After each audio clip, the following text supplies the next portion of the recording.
আমন্ত্রণ ইসলামী bank PLC world news টুডেতে। সাথে আছি আমি মোর্শেদ শোভন। শুরুতেই আজকে শিরোনাম। দেশে দেশে জমকালো আয়োজনের মধ্য দিয়ে চলছে বর্ষবরণ। বিশ্বের সবার আগে নতুন বছরে স্বাগত জানালো প্রশান্ত মহাসাগরীয় অঞ্চলের দেশ কিরিবাতি।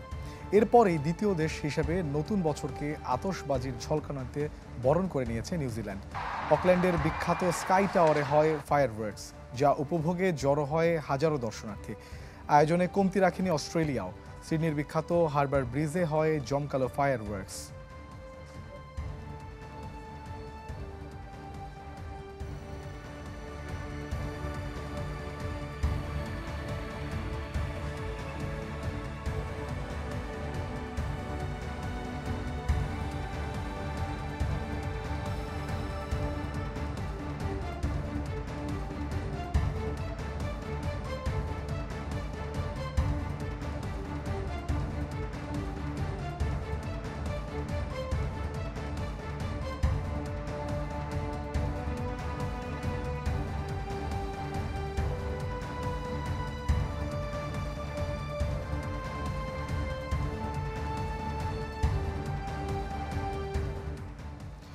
দর্শক, নতুন বছরকে বরণে প্রস্তুত বিশ্বের বিভিন্ন দেশ। আমরা এবার নতুন বছর বরণের খবর জানব। ফ্রান্সের প্যারিস থেকে বর্ষবরণের খবর জানাতে যুক্ত হচ্ছেন মামুন মাহিন। মাহিন, বর্ষবরণের প্রস্তুতি কেমন দেখছেন? সব মিলিয়ে কি আয়োজন রয়েছে প্যারিসে আজকে?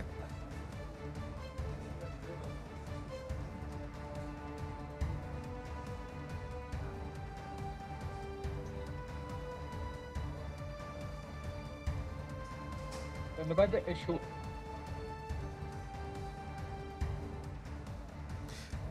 মাহিন, শুনতে পাচ্ছি।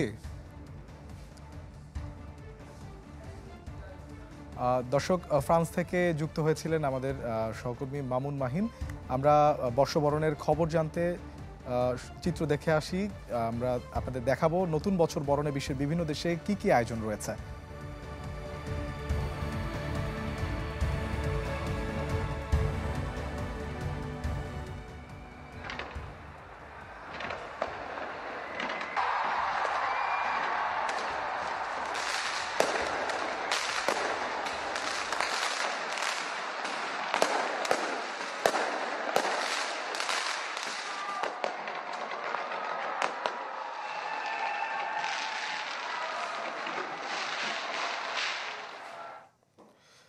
মামুন, আপনি কি শুনতে পাচ্ছেন? জি, আমি শুনতে পাচ্ছি।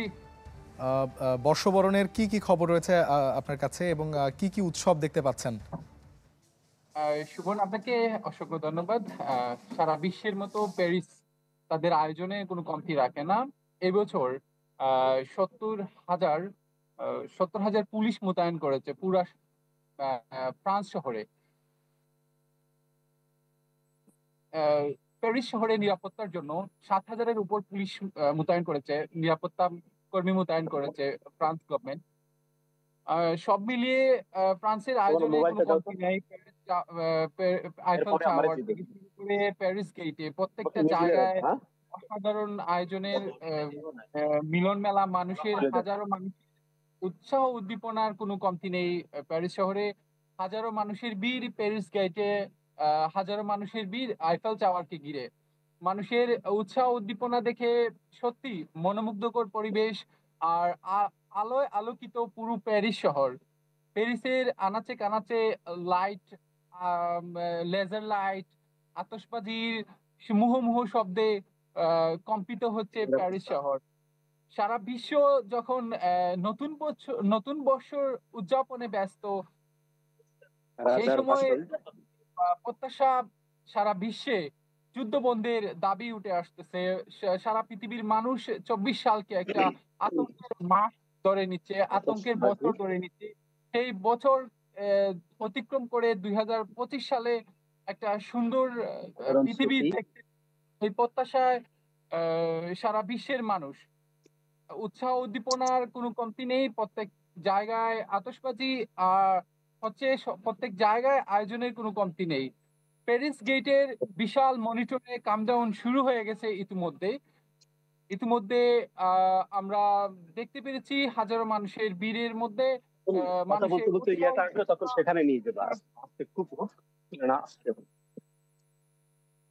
মামুন, আপনাকে ধন্যবাদ। দর্শক, ফ্রান্সের প্যারিস থেকে আমাদের নতুন বছরের উদযাপনের খবর জানাচ্ছিলেন সহকর্মী মামুন মাহিন। দর্শক, ইসলামী ব্যাংক পিএলসি ওয়ার্ল্ড নিউজ টুডেতে নিচ্ছে একটা বিরতি, ফিরছি একটু পরেই, সাথেই থাকুন।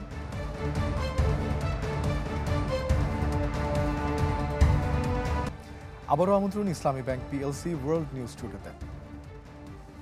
দর্শক, আমরা বিরতির আগে যেমনটা জানছিলাম, বিশ্বের বিভিন্ন দেশে বর্ষবরণের উৎসব চলছে। বর্ষবরণের আরও খবর জানতে আমরা এবারে ডেনমার্কে চলে যাব। সেখানে রয়েছেন সহকর্মী এরশাদুল বারী। এরশাদ, ডেনমার্কে বর্ষবরণের আমেজ কেমন দেখছেন? নিরাপত্তা ব্যবস্থা সেখানে কি রয়েছে? ধন্যবাদ। আমি এখন দাঁড়িয়ে আছি ডেনমার্কের কোপেনহেগেনের সবচেয়ে যেটা অধুস প্লাসিন স্কয়ার, এই জায়গাটাতেই মূলত নতুন বর্ষকে বরণ করার জন্য ডেনমার্কের বিভিন্ন ধরনের শ্রেণী পেশার মানুষজন এখানে জড়ো হয়। আপনাকে একটু জানিয়ে রাখি যে ডেনমার্কের সাথে বাংলাদেশের সময়ের ডিফারেন্সটা যেহেতু 5 ঘন্টা, মানে আমরা একটু পিছিয়ে, যার কারণে বাংলাদেশে অলরেডি শুরু হয়ে গেছে বর্ষবরণের অনুষ্ঠান। আমাদের এখানে মূলত আর কিছুক্ষণ পরেই শুরু হবে এখানকার মেইন অনুষ্ঠানটা। যেই জায়গাটাতে শুরু হবে এই স্কয়ারটাতে, এখানে আমি দাঁড়িয়ে আছি। আমার পেছনে কিছু সময় পর পর শুরু আতশবাজির ইয়েটা চলছে। আর কিছুক্ষণ পরেই ডেনমার্কের রাজা কিংস ফ্রেডরিক জাতির উদ্দেশ্যে নতুন বর্ষকে বরণ করার জন্য ভাষণ দেবেন। এছাড়া বিভিন্ন শ্রেণী পেশার মানুষ এখানে উদযাপন করবে নতুন বর্ষকে। এছাড়া আপনারা দেখছেন থেমে থেমে কিছু আতশবাজি এখানে হচ্ছে। আর নিরাপত্তার ব্যবস্থা, আসলে ডেনমার্ক এমন একটি রাষ্ট্র যেখানে নিরাপত্তার দিক থেকে আইনের শাসন পালনে সারা বিশ্বের মধ্যে দ্বিতীয় অবস্থান। এখানে নিরাপত্তা নিয়ে কখনোই কোনো সমস্যা হয় না। এখানে কোনো পুলিশের প্রয়োজন পড়ে না নিরাপত্তা বেষ্টনীর জন্য, যার কারণে খুব বেশি উদ্বিগ্ন হতে হয় না নাগরিকদের নিরাপত্তা নিয়ে। তো এই ছিল মূলত ডেনমার্কের নতুন বর্ষ বরণের এখানকার সর্বশেষ পরিস্থিতি। যেহেতু আরো 5 ঘন্টা পরে নতুন বর্ষ বরণটা শুরু হবে, যার কারণে এখনো সেইভাবে এখানকার প্রোগ্রামটা এখনো শুরু হয়নি। আর কিছুক্ষণ পরে, আর রাত 8টা-9টার পরে মূলত এই জায়গাটাতেই আতশবাজি থেকে শুরু করে সব ধরনের অনুষ্ঠানগুলো শুরু হবে। তো সেটা দেখার জন্য আরো কিছুক্ষণ সময় আমাদেরকে অপেক্ষা করতে হবে। জি এরশাদ, আপনাকে ধন্যবাদ। দর্শক, নতুন বছর বরণের আয়োজন সম্পর্কে জানাতে ডেনমার্ক থেকে যুক্ত হয়েছিলেন আমাদের সহকর্মী এরশাদুল বারী। ইসলামী ব্যাংক পিএলসি ওয়ার্ল্ড নিউজ টুডেতে নিচ্ছি আরও একটা বিরতি, ফিরছি একটু পরেই, সাথেই থাকুন।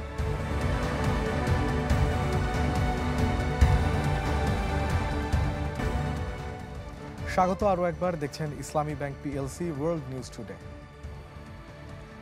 নতুন বছরকে বরণ করে নিতে প্রস্তুত মালয়েশিয়া। বর্ষবরণ ঘিরে কুয়ালালামপুরের রয়েছে জমকালো আয়োজন। সেখানকার সবশেষ অবস্থা সম্পর্কে জানাতে আমাদের সাথে যুক্ত হচ্ছেন সহকর্মী মিলা খন্দকার। মিলা, বিশেষ এই উদযাপনে অনেক পর্যটকই ভিড় করেন কুয়ালালামপুরে, সেখানকার উচ্ছ্বাস কেমন দেখছেন?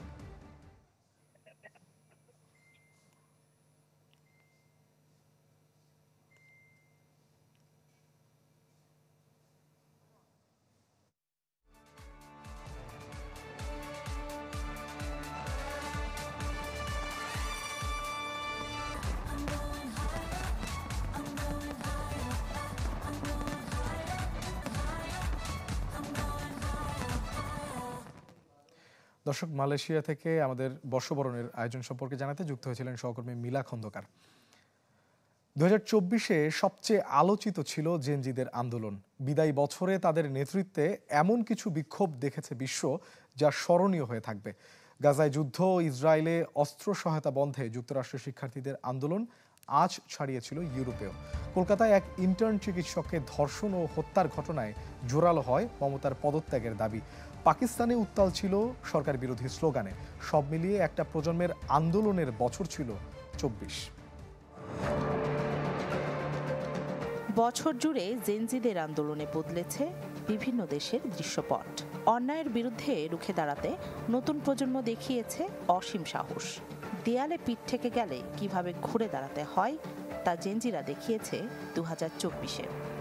মাতৃভূমি কিংবা মৃত্যু, এই স্লোগানে বছরের নানা সময়েই রাজপথে ছিল জেনারেশন জি। শুধু অগাস্টেই জেনজিদের নেতৃত্বে বড় ধরনের আন্দোলন হয়েছে দক্ষিণ এশিয়ার কয়েকটি দেশে। 9 আগস্ট কলকাতার আরজিকর মেডিকেলে ইন্টার্ন চিকিৎসককে ধর্ষণের পর হত্যার ঘটনায় ফুঁসে ওঠে গোটা ভারত। দোষীদের শাস্তির দাবিতে শুরু হয় জোরালো আন্দোলন। পশ্চিমবঙ্গ ছাপিয়ে আন্দোলন ছড়িয়ে পড়ে অন্যান্য প্রদেশেও। তোপের মুখে পড়েন পশ্চিমবঙ্গের মুখ্যমন্ত্রী মমতা বন্দ্যোপাধ্যায়। পদত্যাগের চাপ থাকলেও এ যাত্রায় গদি হারানো থেকে বেঁচে যান মমতা। একই মাসে উত্তপ্ত হয়ে ওঠে ভারতের প্রতিবেশী ও চিরশত্রু দেশ পাকিস্তানও। সংবিধান পুনরুদ্ধার ও ছাত্র সংঘগুলোকে উজ্জীবিত করতে আন্দোলনের ডাক দেয় তেহরিকে ইনসাফের ছাত্র শাখা ইনসাফ স্টুডেন্ট ফেডারেশন। ৩০ আগস্টের মধ্যে ইমরান খানকে মুক্তির আলটিমেটামও দেয় সংগঠনটি। তবে ব্যাপক ধরপাকড় ও দমন পীড়নের মুখে সম্ভব হয়নি ইমরানের কারামুক্তি। জেনজিদের আন্দোলন ঠেকাতে গিয়ে বিশ্বমোড়ল যুক্তরাষ্ট্র এবার নাকারি চুবানি খেয়েছে। এপ্রিলে গাজায় যুদ্ধবন্ধ ও ইসরায়েলের কাছে মার্কিন অস্ত্র সহায়তা রুখতে প্রতিবাদে উত্তপ্ত হয় দেশটির বিভিন্ন বিশ্ববিদ্যালয়। আন্দোলন দমনে চলে ধরপাকড় ও শিক্ষার্থী বহিষ্কারের মতো কঠোর পদক্ষেপ। কলম্বিয়া বিশ্ববিদ্যালয় থেকে শুরু হওয়া আন্দোলন যুক্তরাষ্ট্রের গণ্ডি পেরিয়ে ছড়ায় ইউরোপ ও এশিয়ার দেশগুলোতেও। এবছর তরুণদের বিক্ষোভে অস্থির ছিল আফ্রিকার কয়েকটি দেশ। কেনিয়ায় জেনজিদের বিপ্লবের সূচনা হয় জুনের দিকে। সরকার নতুন কর বিল পাশের মাধ্যমে প্রায় $3 বিলিয়ন সমান রাজস্ব আদায়ের পরিকল্পনা নিলে এর বিরুদ্ধে রুখে দাঁড়ায় তারা। টিকটকের মাধ্যমে প্রথমে রাজপথে নামার আওয়াজ তোলে তরুণরা, পরবর্তীতে তা ব্যাপক সাড়া পায়। সরকারি বাহিনীর হাতে 25 জনের বেশি নিহত হওয়ার পর তা রূপ নেয় গণ আন্দোলনে। পরবর্তীতে অর্থ বিলটি স্থগিত করতে বাধ্য হয় কেনিয়া সরকার। শুধু কেনিয়া নয়, নাইজেরিয়া ও দক্ষিণ আফ্রিকাতেও জেনজিরা রাজনীতির পট পাল্টাতে নামেন রাজপথে। রাখি জেসমিন, চ্যানেল 24। কমছে না বৈশ্বিক ঋণের পরিমাণ। আইএমএফ বলছে চলতি বছরে এই অঙ্ক ছাড়িয়েছে $102 ট্রিলিয়ন, যেখানে শীর্ষে মার্কিন যুক্তরাষ্ট্র $36 ট্রিলিয়ন। জিডিপি 90% ঋণ নিয়ে বিপাকে বৃহত্তর অর্থনীতির আরেক দেশ চীন। রয়েছে যুক্তরাজ্য, ফ্রান্স, ইতালি ও ভারত। বছর শেষে যাদের ঋণ $3 ট্রিলিয়ন বেশি।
এই ছিল আজকের ইসলামী bank PLC world news today. বিশ্বের গুরুত্বপূর্ণ সব সংবাদ ও বিশ্লেষণ জানতে চোখ রাখুন চ্যানেল 24 এর পর্দায়।